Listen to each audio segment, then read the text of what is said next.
ಮಳೆಹಾನಿ ಪ್ರದೇಶದಲ್ಲಿ DYFI youth ಬ್ರಿಗೇಡ್ನಿಂದ ರಕ್ಷಣಾ ಕಾರ್ಯ.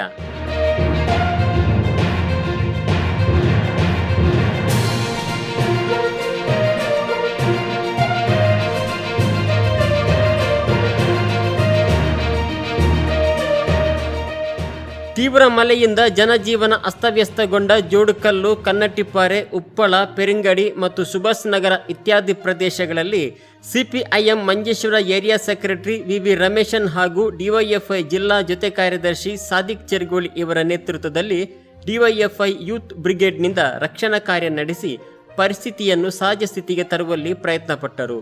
ಈ ಸಂದರ್ಭದಲ್ಲಿ ಡಿವೈಎಫ್ಐ ಯೂತ್ ಬ್ರಿಗೇಡ್ ಸದಸ್ಯರು ಹಾಜರಿದ್ದರು. ಕಳೆದ 2 ದಿನಗಳಿಂದ ರಾಜ್ಯದಲ್ಲಿ ಸುರಿದ ಭಾರೀ ಮಳೆಗೆ ವ್ಯಾಪಕ ನಾಶನಷ್ಟ, ಜೀವಹಾನಿ ಉಂಟಾಗಿತ್ತು.